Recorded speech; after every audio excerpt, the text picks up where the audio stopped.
Hello दोस्तों, एक बार फिर से स्वागत है आपका आरंभ स्टडी पॉइंट में। आज हम पढ़ने वाले हैं क्लास 8 हिस्ट्री SCERT जातीय व्यवस्था की चुनौतियाँ। बहुत ही इंपॉर्टेंट है, एक पॉइंट आप ध्यान से देखिएगा। बार बार यहाँ से क्वेश्चन जो है कंपटीशन में पूछा जाता है। ठीक है, तो चलिए शुरू करते हैं। लिखा गया है कि आप जानते हैं कि मनुष्य एक सामाजिक प्राणी है और समाज के बिना मनुष्य का जीवन संभव नहीं है, किंतु समाज का विकास धीरे धीरे होता है और इस क्रम में समाज के शक्तिशाली वर्ग ने अपनी सत्ता को बनाए रखने की हमेशा कोशिश की है। अंग्रेज भी नहीं यहाँ से जाना चाहता था। आपको पता है ना, ये जो है पूरी दुनिया में मानव समाज कई वर्ग में प्राचीन काल से ही बटा रहा है। मतलब पूरी दुनिया में जो मानव समाज कई वर्गों में प्राचीन काल से ही बटा रहा है, जिसमें एक शक्तिशाली और एक कमजोर वर्ग सदैव रहा है। एक ब्राह्मण, एक जो है क्षत्रिय मतलब राजपूत, और एक वैश्य, एक शूद्र। 4 वर्गों में तो आप पहले से भी बांट के रखे। और उसके बाद सबसे राजा मतलब कि देख रेख करेगा, पुरोहित होता था, और उसके नीचे जो होते थे चम्र होते थे। बहुत सारे जातियां होती थी जिसको शूद्र और वैश्य में करते थे। वैश्य लोग व्यापारी करता था। ये सब बात आपको पता है। चलिए, जो यज्ञ कौन करवाता था? तो ब्राह्मण करवाते थे यज्ञ अनुष्ठान। ये उच्च जो कोटि के व्यक्ति होते थे। तो ये पहले से ही है। आगे चलिए, आप देखेंगे कि जाति सुधार हेतु तर्क क्या है। तर्क तो भारत में सामाजिक भेदभाव जाति व्यवस्था पर आधारित है, ये तो आप जान ही रहे हैं। इसे लेकर एक और विशेषाधिकार प्राप्त वर्ग जिसने समाज पर अपने प्रभुत्व की स्थापना की और श्रेष्ठ एवं उच्च जाति के रूप में प्रतिष्ठा प्राप्त की, वो कौन था? वो ब्राह्मण था। और दूसरी ओर एक शोषित वर्ग और पीड़ित वर्ग अस्तित्व में आया। तो क्या हुआ? एक प्रतिष्ठित प्राप्त किया तो दूसरी ओर एक शोषित और पीड़ित वर्ग सामने आता है, अस्तित्व में आया। और हमारे देश में एक प्रकार से सामाजिक भेदभाव के अनेक रूप सामने आए, जिसने कई प्रकार के सामाजिक कुरीतियों को जन्म दिया। और आगे की, जैसा कि आप पहले पढ़ चुके हैं कि प्राचीन काल में समाज में वर्ण व्यवस्था थी। क्या थी? वर्ण व्यवस्था थी, जिसमें पेशे या काम के आधार पर 4 वर्ण थे ना।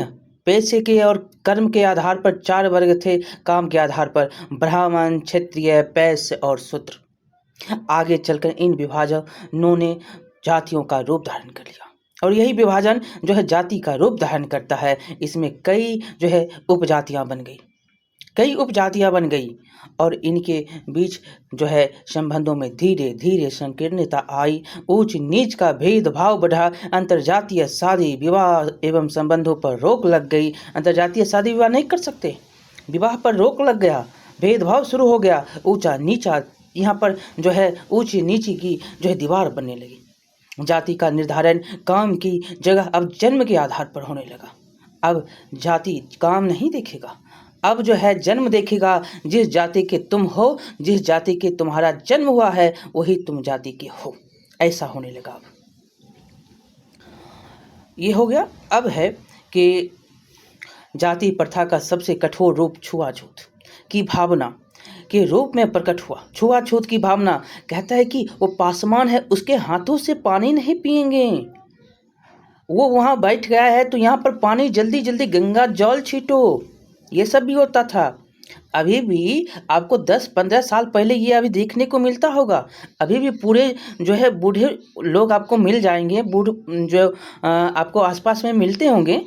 अभी भी उनका कुछ ऐसा ही विचार है कि देखते ही क्या करेंगे, नहीं, वो पहले कुर्सी को धोएंगे। मतलब बैठ गया कुर्सी पर तो कुर्सी को धोएंगे। ऐसा क्या है भाई? उसका भी खून है, तुम्हारा भी खून है, सब कुछ तो एक ही है। तुम ही तो बांटे हो जाति में। कौन बांटा है? तुमने बांटे हो, तुम ही तो बांटे हो। यहाँ पर छुआछूत कौन कर रहा है? तुम कर रहे हो। बेचारा कुआं से पानी निकालेगा तो कुआं से तुम उसको पानी पीने नहीं दोगे, क्योंकि वो कुआं पूरा छुआ जाएगा। होता है ना।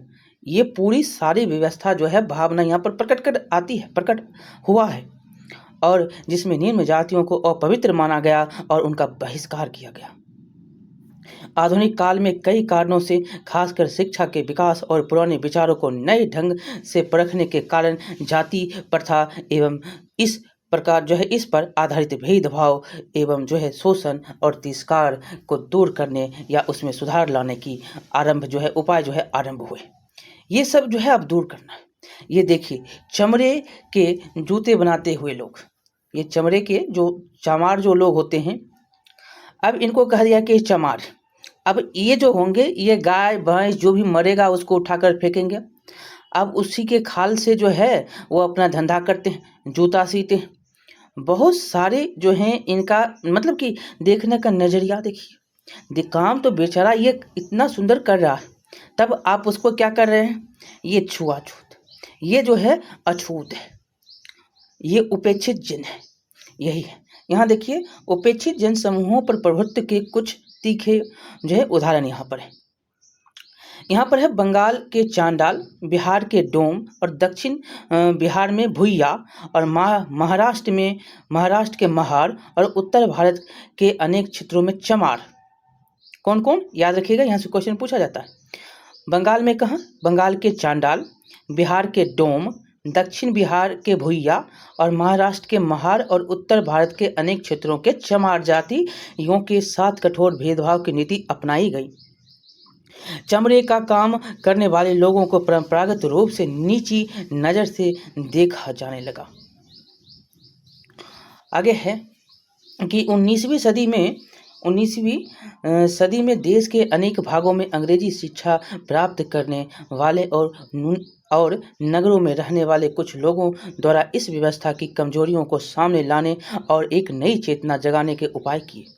इसके तहत इस सदी में ऐसे कई सामाजिक आंदोलन हुए जिसका उद्देश्य समाज सुधार था।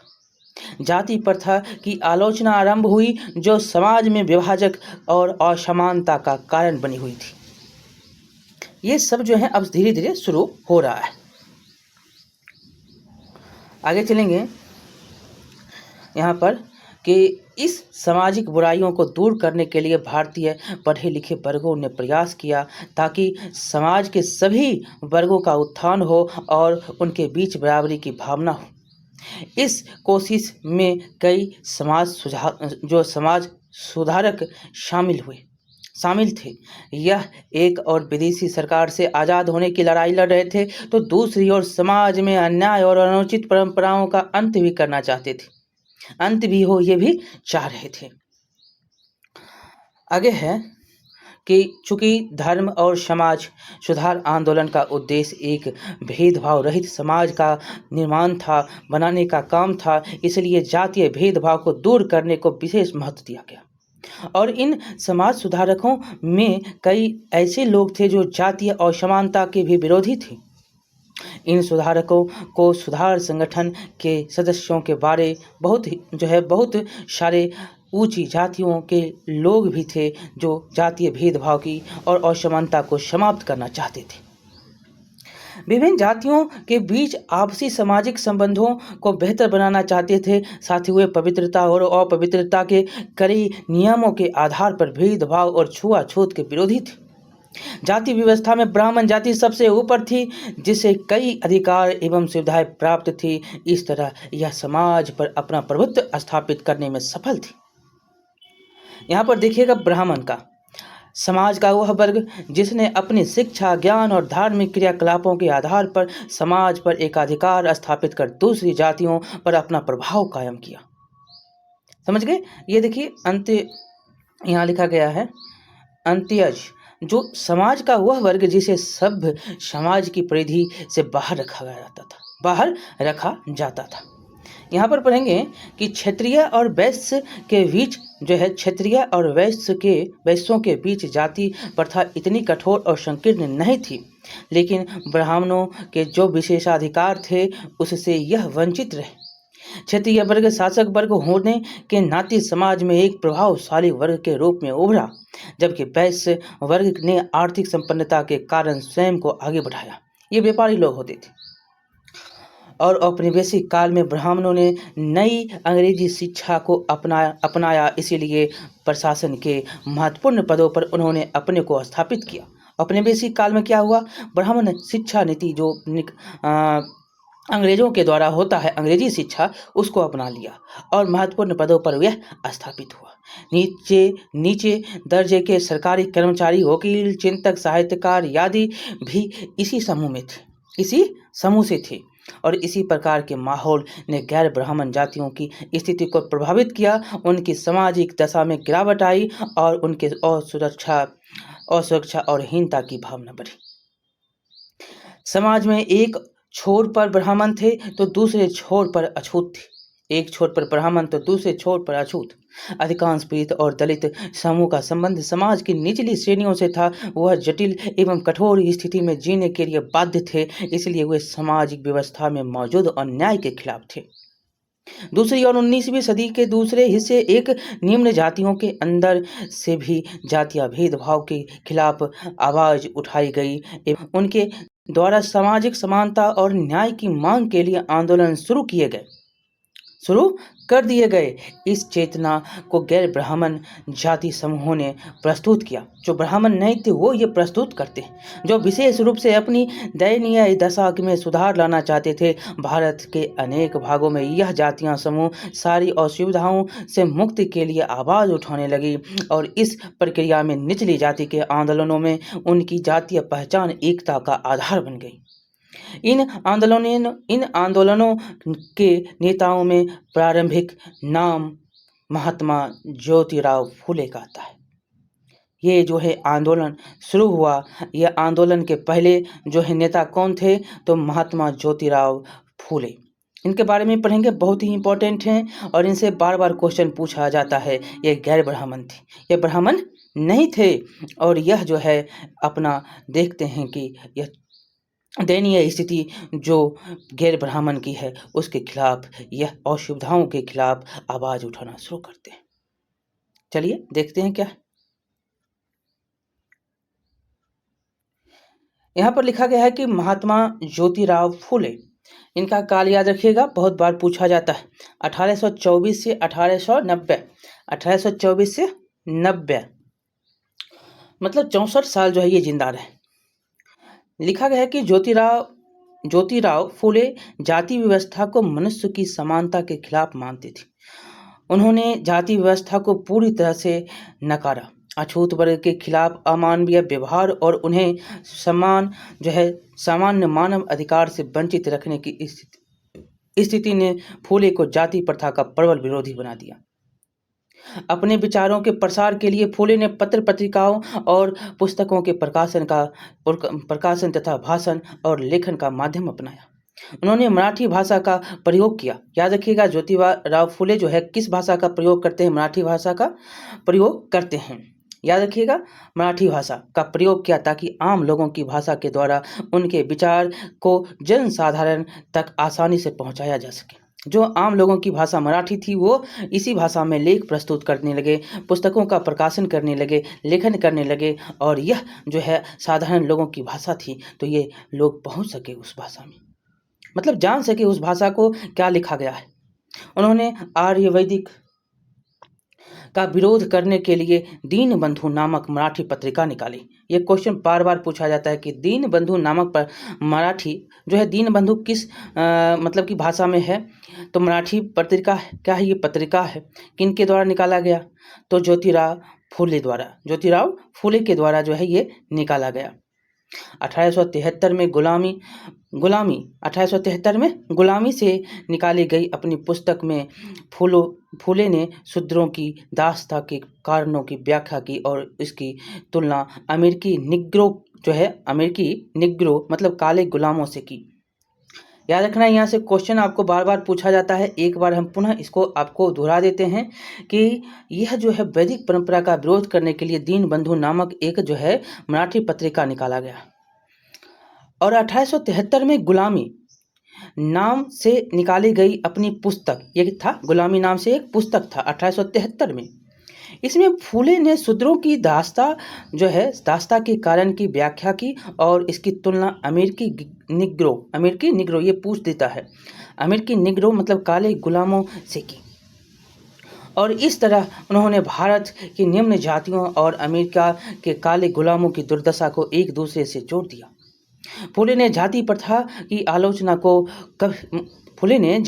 की आलोचना को सभी प्रकार की असमानता से जोड़ा। असमानता के खिलाफ लोगों को जगाना ही उनके संघर्ष का मूल उद्देश्य था कि जागो, देखो तुम्हारे साथ क्या हो रहा है। आगे की जातिगत असमानता और शूद्र जातियों की सामाजिक अधीनता तथा आर्थिक पिछड़ेपन के बीच संबंध के बारे में भी ज्योतिराव फुले ने चेतना जगाई। पिछड़ेपन, आर्थिक पिछड़ापन है, सामाजिक अधीनता है, शूद्र का जातियों का असमानता है, इन सारे बीच को उन्होंने, ये सारे संबंध को उन्होंने एक नया चेतना जगाया और उच्च जातियों ने किस तरह किसानों का शोषण किया उसका विश्लेषण उन्होंने विस्तार से किया। ये ज्योतिराव फुले हैं, ज्योतिराव फुले देख सकते हैं तस्वीर, विस्तार से किया। किसान लगान के बोझ और महाजन के अत्याचार से परेशान थे। इसके विरोध में महात्मा फुले उन्हें समाज में सम्मान दिलाना चाहते थे। यहाँ पर देखिए गुलामी क्या चीज़ है। फुले ने यह पुस्तक जो है, गुलामी क्या है, पुस्तक है, गुलामी पुस्तक है जो कि 73 में निकला। ये आपने देखा कि 1873 में गुलामी नामक पुस्तक उन्होंने निकाली और जो है क्या तुलना कर दी इसमें, तो काले जो हैं गुलामों से, मतलब अमेरिकी निग्रों से तुलना कर दी। किसकी? ये शूद्रों की। मतलब फुले ने शूद्रों की तुलना किससे कर दी? शूद्र दास्ता की, तो अमेरिकी निग्रों से। ये याद रखना है। कौन सा पुस्तक है? गुलामी। कब निकाला गया? 1873 में। उससे पहले एक मासिक पत्रिका निकलता था, क्या नाम था? दीनबंधु। किनके द्वारा निकाला जाता था? तो ज्योतिराव फुले द्वारा। किस भाषा में? मराठी भाषा में। ठीक है, आगे चलिए। तो गुलामी जो है, फुले ने यह पुस्तक उन सभी अमेरिकियों को समर्पित की जिन्होंने गुलामों को मुक्ति दिलाने के लिए संघर्ष किया था। उनको ये सारी पुस्तकें जो हैं, सभी पुस्तकें मतलब जो भी ये पुस्तक गुलामी थी, फुले ने यह पुस्तक उन सभी अमेरिकी लोगों को दिया जो गुलामों को मुक्ति दिलाने के लिए संघर्ष किया था। और इस पुस्तक के छपने के लगभग 10 वर्ष पहले अमेरिकी गृह युद्ध हुआ था। क्या हुआ था? मतलब अमेरिकी गृह युद्ध हुआ था, जिसके फलस्वरूप अमेरिका में दास प्रथा खत्म हो गई थी। और अमेरिकी गृह युद्ध के कारण दास प्रथा जानते हैं ना, कि लोगों को खरीदा जाता था, बेचा जाता था, ऐसे करके। तो ये जो है ये खत्म हो जाता है, ये समाप्त होता है। अब हम यहाँ चलेंगे। यहाँ देखिएगा कि फुले ने अत्याचार और उत्पीड़न से संघर्ष करने के लिए कई प्रयास किए। उन्होंने ब्राह्मण के उस दावे को नकारा कि आर्य होने के कारण वह औरों से श्रेष्ठ है। वो औरों से श्रेष्ठ हैं।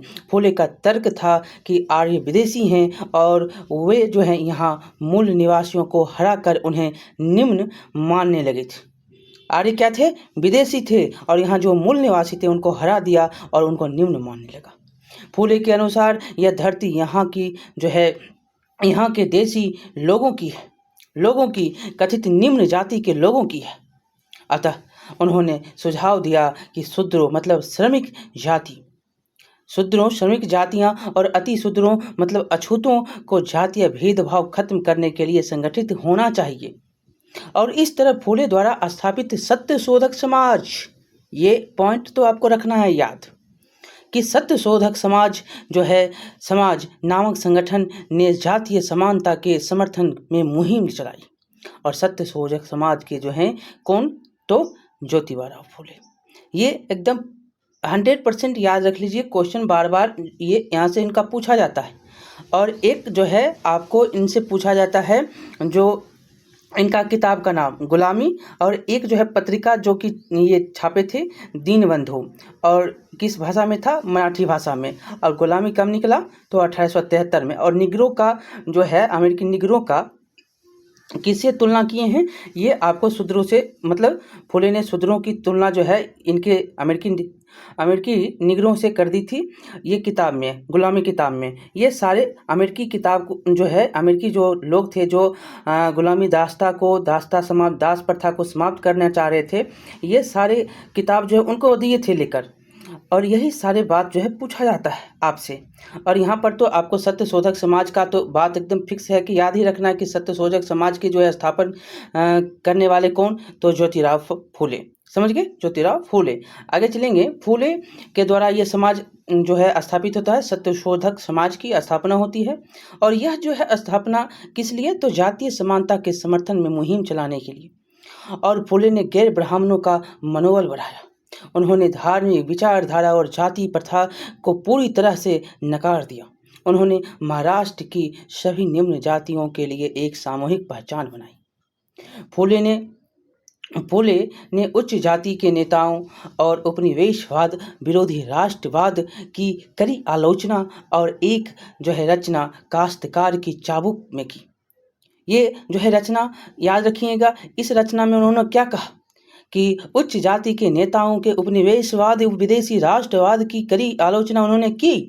और वो आलोचना की तो काश्तकार की चाबुक एक उनकी रचना थी उसमें की। और राजनीति में किसान को एक वर्ग की तरह प्रवेश कराने वाले वो पहले व्यक्ति थे। मतलब राजनीति में किसान को एक वर्ग की तरह प्रवेश कराने वाले ये पहले व्यक्ति थे। चलिए, अब जो है हम ज्योतिराव फूले के बारे में पढ़ लिया। बहुत बार जो है क्वेश्चन पूछा जाता है, इनका काल भी याद रखिएगा। 24 से 90, 1824 से 90। लेकिन एक मिनट रुकिएगा, 1824 से 90 इनका काल है इसमें। लेकिन जो है आपको पता है ये इनका जो जन्म हुआ है 11 अप्रैल 1827 को हुआ है। यहाँ तो गलत लग रहा है हमको। ये जो है 27 को इनका जन्म हुआ है। कब, तो 11 अप्रैल 1827 को। पता नहीं क्यों दिया लेकर, ये देख लीजिएगा, थोड़ा जो है सर्च कर लीजिएगा। बहुत ही इम्पोर्टेंट है, इनका काल भी आपको याद रखना है। और हम अब आगे चलेंगे। ये कौन है, तो ये वीरशैलिंगम है। वीरशैलिंगम 1848 से 1919 इनका काल है। 1848 से 1919 का। ज्योतिराव फूले का थोड़ा आप देख लीजिएगा, ऐसे 11 अप्रैल 1827 का इनका जन्मदिन है महाराष्ट्र पुणे में। और यहाँ से आपको क्वेश्चन जो है ज्योतिराव फूले का पूछता है, थोड़ा अब सर्च कर लीजिएगा। ऐसे हम सर्च करके आपको बता दिए हैं, 11 अप्रैल 1827 को है। यहाँ पर 24 क्यों दिया है पता नहीं लग रहा, ये 24 तो गलत यहाँ पर। ये काल जो है इनका, ये तो 1824 गलत। चलिए, अब जो है हम आगे चलेंगे, इनके बारे में पढ़ेंगे, वीरशैलिंगम के बारे में। देखिए, इनमें लिखा गया है कि दक्षिण भारत में भी सामाजिक भेदभाव को लेकर वंचित वर्ग द्वारा कई आंदोलन चलाए गए, जिसमें सामाजिक असमानता की स्थिति समाप्त हो सके। और ऐसे आंदोलन में वीरशैलिंगम की एक महत्वपूर्ण भूमिका रही। इनका पूरा नाम कुडुंकरी वीरशैलिंगम था। कलकत्ता तथा बम्बई जैसे बड़े शहरों में चलाए गए सुधार आंदोलन में जिन समकालीन उच्च कुल के व्यक्तियों की भूमिका रही, उससे भिन्न परिस्थितियों में वीरशैलिंगम का जन्म एक निर्धन परिवार में हुआ था। अपने जीवन के अधिकांश समय में उन्होंने स्कूल शिक्षक के पद पर काम किया। उन्होंने तेलुगु भाषा में अनेक लेख लिखे, जिसके लिए उन्हें आधुनिक तेलुगु गद्य साहित्य का जनक कहा जाता है। वीरशैलिंगम को क्या कहा जाता है, तो आधुनिक तेलुगु गद्य साहित्य का जनक। दक्षिण भारत में भी महिलाओं की स्थिति चिंताजनक थी, अतः इनके द्वारा महिला उत्थान के प्रति जागरूकता पैदा की गई। विधवा पुनर्विवाह, नारी शिक्षा, महिला मुक्ति जैसी सामाजिक बुराइयों के जैसे विषयों के प्रति उन्हें आंध्र के समाज सुधारकों की अगली पीढ़ी के लिए प्रेरणा का स्रोत बना दिया। उस समय के मद्रास प्रेसिडेंसी क्षेत्र में समाज सुधार के प्रयासों की लहर को अनेक प्रकार के जाति संगठनों एवं जाति आंदोलनों ने एक विशिष्ट स्वरूप दे दिया। सदी के समाप्त होने तक अनेक जातीय संगठन सुधार आंदोलनों में महत्वपूर्ण भूमिका निभाने लगे। उनके द्वारा चलाए गए आंदोलन का प्रभाव तमिलनाडु के गुंडर जाति के संगठन कोंगो बेलल्ला संगम, मैसूर, बोकालिंगा तथा लिगायत संगठनों, केरल के इरावा जाति के SNDP युगम आदि पर पड़ा, जिसकी चर्चा हम करेंगे आगे। जातीय आंदोलनों के नेताओं ने जाति विषय के सदस्यों की समान विरासत पर बल दिया और सामाजिक तौर तरीके में बदलाव लाने का प्रयास किया। वीरसेलिंगम द्वारा चलाया गया आंदोलन एक प्रेरणा स्रोत के रूप में स्वीकार किया जाता है, जिसने दक्षिण भारत में ऐसे दूसरे महत्वपूर्ण संगठनों एवं आंदोलनों को आगे बढ़ाने में सहायता की। इस परिवर्तन की एक महत्वपूर्ण विशेषता थी कि जातीय संगठनों ने धीरे धीरे राजनीतिक शक्तियों का रूप ले लिया। इसका परिणाम 20वीं सदी में चलाए गए आंदोलनों में देखा जाता है। अब पढ़ेंगे नारायण गुरु। इनका भी क्वेश्चन बहुत पूछा जाता है। 1855 से 1928 इनका काल है। अब देखिए, जैसा कि पहले चर्चा की गई, 19वीं सदी के मध्य तक निम्न जातियों के भीतर भी जातीय भेदभाव के खिलाफ आवाज उठाई गई और इस वर्ग ने भी आंदोलन के द्वारा सामाजिक समानता और न्याय की मांग की। केरल के ये छावा निम्न जाति में जन्मे नानू आसन, जो बाद में श्री नारायण गुरु के नाम से जाने गए। बहुत बार क्वेश्चन पूछा गया भाई साहब, यहाँ से आपको जन्मे जो हैं नानू आसन जो हैं किस नाम से जाने गए? नारायण गुरु के नाम से। कहाँ के हैं? केरल के इछावा के। निम्न जाति में जन्मे नानू आसन बाद में क्या कहलाए? नारायण गुरु कहलाए। एक धार्मिक गुरु के रूप में उभरे, ये धर्म की गुरु के रूप में उभरे। इन्होंने अपने लोगों के बीच एकता का आदर्श रखा। उन्होंने प्रेरणा दी कि उनके पंथ में जाति का भेदभाव नहीं होना चाहिए और सभी को एक गुरु में विश्वास रखना चाहिए। इनके द्वारा भी नारायण धर्म परिपालन योगम की स्थापना 1902 में की गई। कौन सी स्थापना ये करते हैं? तो श्री नारायण धर्म परिपालन योगम की स्थापना 1902 में। इस संगठन के समक्ष 2 उद्देश्य थे, एक छुआछूत का विरोध करना तो दूसरा पूजा पाठ, विवाह और मृतक के अंतिम संस्कार की विधि को सरल बनाना। ये नारायण गुरु साहब है। चलिए, चूंकि इस पंथों की स्थापना उन लोगों ने की थी जो स्वयं निम्न जातियों से थे और उनके बीच ही काम करते थे, अतः उन्होंने निम्न जातियों के बीच प्रचलित आदतों और तौर तरीकों को बदलने का प्रयास किया और उच्च वर्ग के तौर तरीकों को अपनाने पर बल दिया, ताकि निम्न जातियों के स्वाभिमान पैदा किया जा सके। और इस संगठन के द्वारा दक्षिण भारत में मंदिर में प्रवेश अधिकार के लिए आंदोलन प्रारंभ हुआ। दक्षिण भारत में आंदोलन प्रारंभ होता है मंदिर में प्रवेश करने के लिए। बाद में 1920 के दशक में यह संगठन माधवन के नेतृत्व में गांधीवादी राष्ट्रवाद से प्रभावित हुआ। किसके नेतृत्व में? माधवन के नेतृत्व में। केरल में बसे दलित भी इस संगठन से प्रभावित हुए एवं उनके उद्धार के उपाय के लिए स्वयं आगे बढ़े।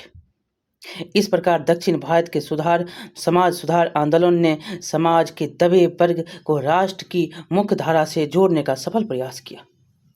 यहाँ पर देखेंगे तो मद्रास बोर्ड ऑफ रेवेन्यू 1818 द्वारा दिए गए सर्वेक्षण की रिपोर्ट से जानकारी प्राप्त होती है कि निचली जातियों के समूहों से आए खेतिहर मजदूर लगभग गुलामी की स्थिति में ठेल दिए गए थे।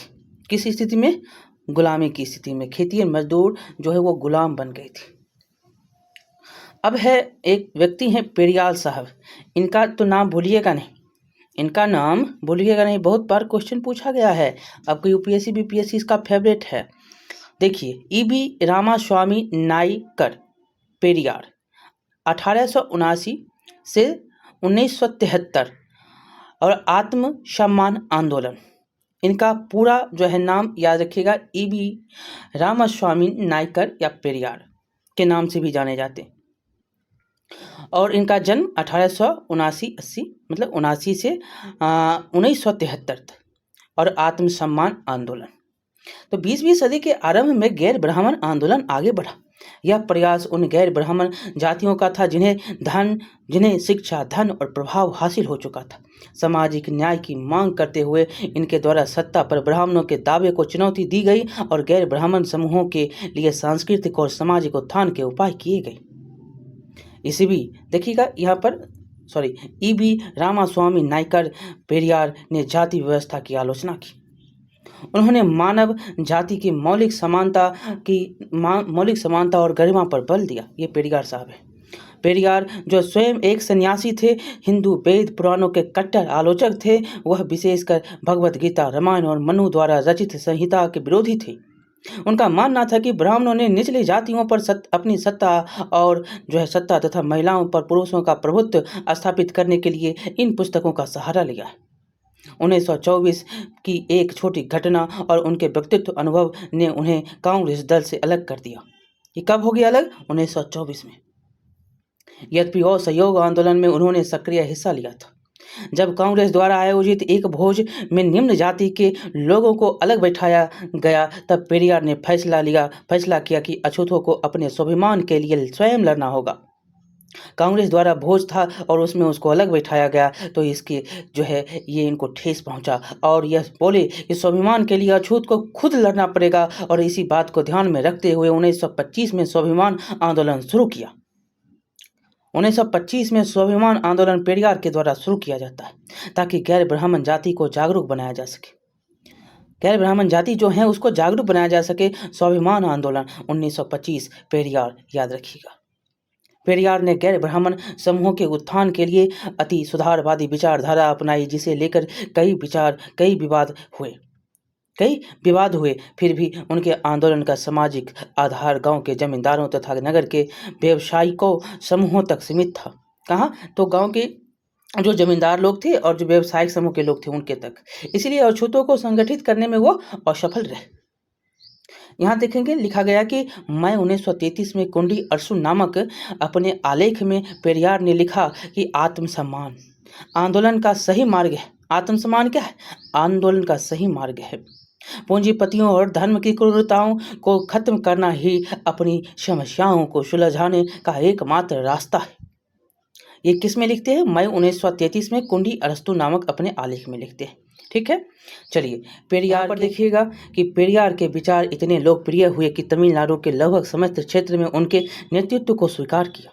1937 में जस्टिस पार्टी का नेतृत्व इन्हें सौंपा गया। किस पार्टी का? 1937 में जस्टिस पार्टी का।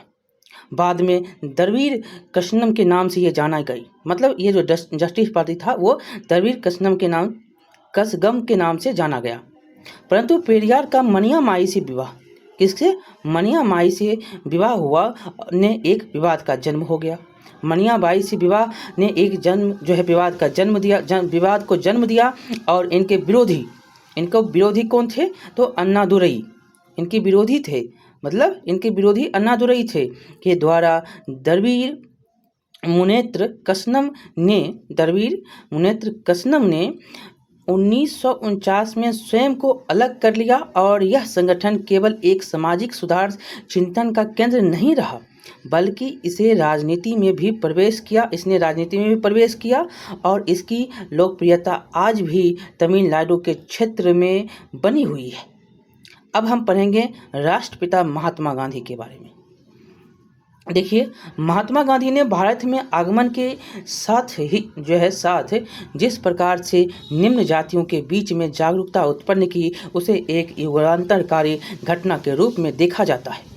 उनके द्वारा गैर बराबरी के विरोध में आंदोलन को विशेष बढ़ावा दिया गया। 1949 में पहला अखिल भारतीय डिस्प्रेस्ड क्लास, यहाँ पर देखेंगे डिस्प्रेस्ड क्लास सम्मेलन हुआ। कब हुआ? 1919 में पहला अखिल भारतीय डिस्प्रेस्ड क्लास सम्मेलन हुआ, जिसमें कांग्रेस के द्वारा गांधी जी के सुझाव पर छुआछूत के विरोध घोषणा पत्र जारी किया गया। अछूतों और दलितों को उन्होंने हरिजन का नाम दिया। ये बहुत बार क्वेश्चन पूछा गया है, हरिजन किसे कहे? तो अछूत और दलित को गांधी जी के द्वारा हरिजन कहा गया और उनका उत्थान गांधी जी का प्रमुख उद्देश्य था। उनके उद्धार के लिए गांधी जी के द्वारा अनेक रचनात्मक कार्यक्रम चलाए गए और इन प्रयासों से छुआछूत की प्रथा कमजोर पड़ी। 1932 में गांधी जी ने हरिजन सेवक संघ स्थापित किया। बहुत बार क्वेश्चन पूछा जाता है भाई साहब, 1932 में गांधी जी ने हरिजन सेवक संघ स्थापित किया, जो उन्हें चिकित्सा और तकनीक संबंधी जानकारी एवं सुविधा पहुंचा सके। ये हरिजन सेवक संघ क्या था? तो जो उनको चिकित्सा और तकनीकी संबंधी जानकारी और सुविधा पहुंचा सके। 1932 गांधी जी हरिजन सेवक संघ, याद रखिएगा। अगला क्या बात है? तो अगला 1 साल बाद 1933 में हरिजन नामक साप्ताहिक पत्रिका उन्होंने निकाली। एक तो हरिजन सेवक संघ की स्थापना 1932 में होती है, तो वहीं 1933 में हरिजन नामक साप्ताहिक पत्रिका गांधी जी के द्वारा निकाला जाता है, जिसमें कई संवेदनशील विषय थे, जैसे कि हरिजनों का मंदिर में प्रवेश, जलाशयों को हरिजन के लिए उपलब्ध कराना, शिक्षण संस्थाओं में प्रवेश आदि का समर्थन किया गया। ये हरिजन नामक साप्ताहिक पत्रिका 1933 में गांधी जी के द्वारा निकाला गया, तो वहीं पर हरिजन सेवक संघ की स्थापना 1932 में गांधी जी के द्वारा किया गया।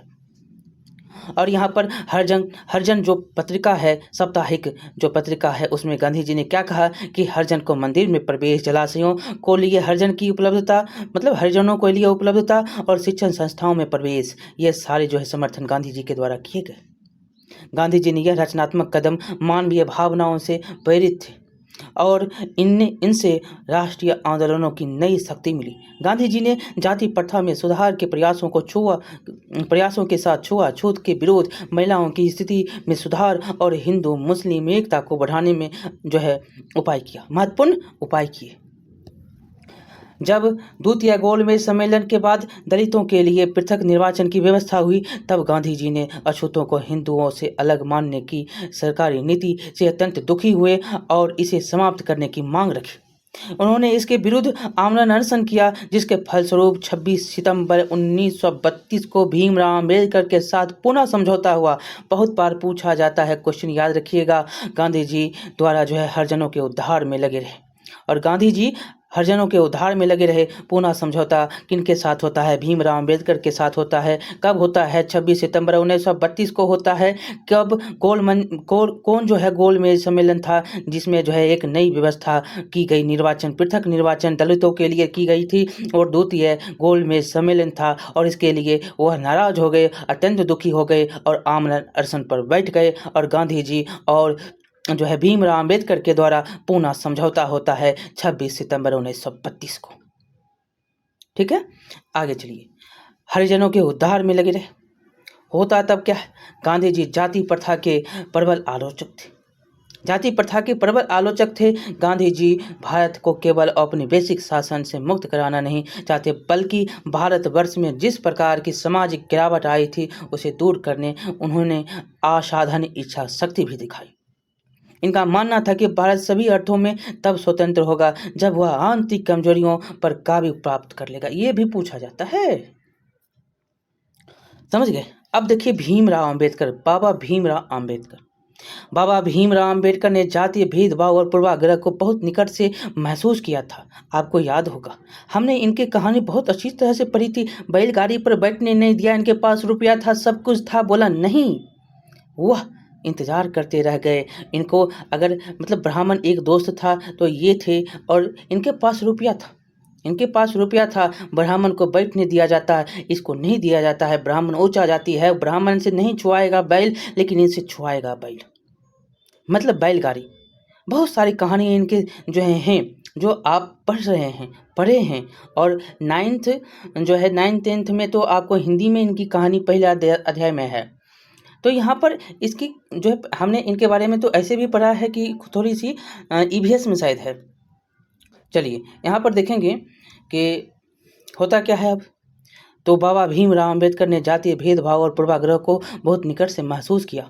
उनके जीवन का उद्देश्य दलित उत्थान की भावना से प्रेरित था। वह दलित समाज को समानता का पूर्ण अधिकार प्रदान कराना चाहते थे, न कि केवल कुछ जो है छूट या किसी प्रकार की सुविधा।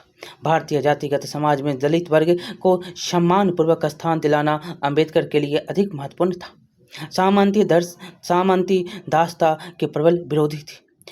अब उन्होंने दलितों को शिक्षित होने का आह्वान दिया एवं दलितों के वैधानिक और राजनीतिक अधिकारों की मांग रखी। उनके द्वारा महिला ढोने की जो है अमानवीय परंपरा कड़ी निंदा की गई। जो महिला ढोते थे, जो डोम जाति के लोग होते थे, महिला ढोते थे। ये अमानवीय जो है भेदभाव की जो है अमानवीय परंपरा की कड़ी और उसकी निंदा उन्होंने की। और यहाँ पर देखेंगे अंबेडकर के द्वारा 1920 के दशक में एक प्रमुख आंदोलन का प्रारंभ हुआ। कब होता है? 1920 में एक प्रमुख आंदोलन प्रारंभ होता है और इस आंदोलन को संगठित रूप देने के लिए 1924 में बहिष्कृत हितकारी सभा का गठन किया गया। 1920 में याद रखना है कि एक प्रमुख आंदोलन का प्रारंभ हुआ 1920 में अम्बेडकर के द्वारा और इसको संगठित रूप देने के लिए एक बहिष्कृत हितकारी सभा का गठन 1924 में किया गया और 1927 में महादलित सत्याग्रह आरंभ किया गया। 1927 याद रखिएगा, महादलित सत्याग्रह आरंभ किया गया ताकि अछूतों के प्रति अपनाई गई भेदभाव की नीति को समाप्त किया जा सके।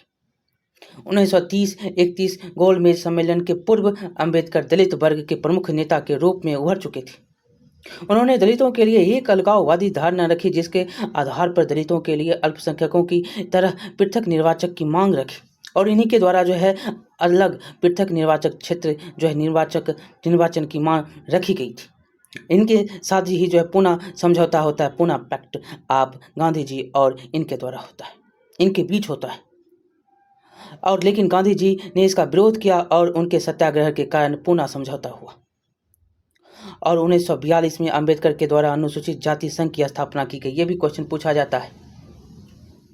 एक तो आपको यहाँ पर याद रखना है कि 1924 में बहिष्कृत हितकारी सभा की गठन होती है, तो दूसरा याद रखना है यहाँ पर 1942 को अंबेडकर के द्वारा अनुसूचित जाति संघ की स्थापना होती है। अनुसूचित जाति संघ की स्थापना 1942 में होती है। वहीं पर आपको ये भी याद रखना है कि अंबेडकर ने 1920 में एक प्रमुख आंदोलन का प्रारंभ किया और एक संगठित रूप देने के लिए 1924 में बहिष्कृत हितकारी सभा का गठन हुआ और 1927 में महादलित सभा जो है महादलित सत्याग्रह का आंदोलन शुरू हो गया और 1942 में अंबेडकर के द्वारा अनुसूचित जाति संघ की स्थापना की गई और 1931 में उन्होंने क्या कहा था कि हमको एक अलग मतलब कि पृथक निर्वाचन का मांग किया था अल्पसंख्यक के लिए। और गांधी जी यहाँ पर क्या होते विरोध करते हैं, आमरण अनशन पर चले जाते हैं और पुनः समझौता होता है। यहाँ पर हमने पुनः आपसे एक शॉर्ट में टर्म में बता दिया। अब देखिए, अंबेडकर ने हिंदू धर्म में भेदभाव का विरोध किया और बौद्ध धर्म की ओर आकर्षित हुए। ये बौद्ध धर्म अपना लेते हैं। यह 1950 में अंबेडकर ने बौद्ध धर्म अपना लिया और कालांतर में उनके जो है अनेक समर्थकों के द्वारा धर्म परिवर्तन किया गया। अंबेडकर गांधीवादी दलित विचारधारा से असंतुष्ट रहे और उसे कमज़ोर मानते रहे, क्योंकि वह दलितों के उत्थान के माध्यम को एक अलग रूप में देखते थे। ये बाबा साहब भीमराव अंबेडकर। आज भारत में जिस दर्शन को लोकप्रियता मिली है वह समता, भाईचारा और आज़ादी पर आधारित है। भारत में आपको ये समता भी मिलता है, भाईचारा और आज़ादी भी है। मनुष्य के सम्मान पर केंद्रित सोच वाले इस दर्शन की एक प्राथमिकता है मनुष्य का कल्याण। सामाजिक भेदभाव के उपजे सामाजिक पिछड़ेपन और शोषण को दूर करने के उपाय इन विभिन्न दार्शनिक एवं सुधारकों के द्वारा हुए और इन सभी ने जातिगत व्यवस्था को दूर करने के उपाय अलग तरीके से अपनाए, पर यह आंदोलन सीमित रहे क्योंकि इनका सामाजिक आधार सीमित रहा।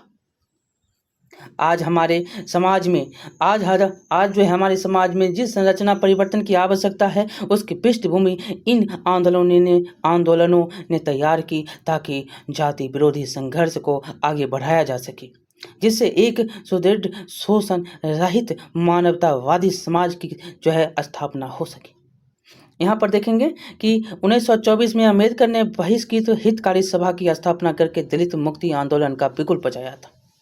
अंबेडकर के द्वारा जाति उन्मूलन के उपाय किए गए। उन्होंने मनुस्मृति को नकारा, चूंकि वह विभेदकारी दर्शन पर आधारित थी और जिसके द्वारा समाज को एक श्रेणीगत व्यवस्था में बांट दिया गया था। तो आपका चैप्टर जो है यहाँ पर समाप्त होता है, ठीक है। और अब जो है यहाँ पर क्वेश्चन बनाइएगा और बार बार यहाँ से क्वेश्चन आपसे पूछा जाता है। हम जो भी यहाँ पर ऑब्जेक्टिव क्वेश्चन है उसको कर देंगे।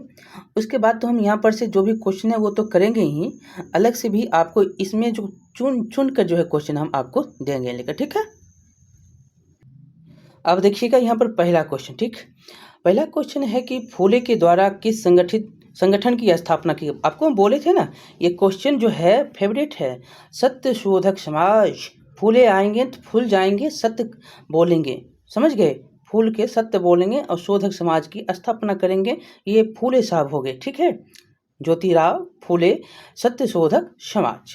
अगला, गैर बराबरी, यहाँ पर देखेंगे, गैर बराबरी विरोधी आंदोलन को केरल में किसके द्वारा प्रारंभ किया गया। ये भी क्वेश्चन आपको बार बार पूछा जाता है। ये कौन थे, तो नारायण गुरु थे, ये नारायण गुरु थे। अगला देखिएगा, अगला है कि पेरियार के द्वारा कौन सा आंदोलन प्रारंभ किया गया। पेरियार के द्वारा क्या था आंदोलन, तो आत्मसम्मान आंदोलन, आत्मसम्मान आंदोलन पेरियार के द्वारा।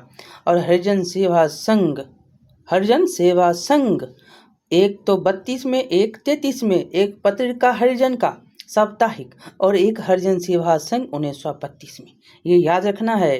तो 1932 में हरिजन सेवा संघ महात्मा गांधी के द्वारा गठित किया गया था।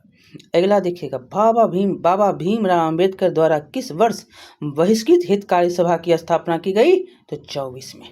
कब, तो 1924 में। सोचते विचारते हैं कब, तो 20 में। और आते आते यहाँ पर संगठन बनाना है तो संगठित रहेंगे तब आगे बढ़ेंगे, तो इन्होंने शुरू किया, बहिष्कृत हितकारी सभा का गठन हो गया 1924 में। तो आपका चैप्टर यहाँ पर होता है समाप्त।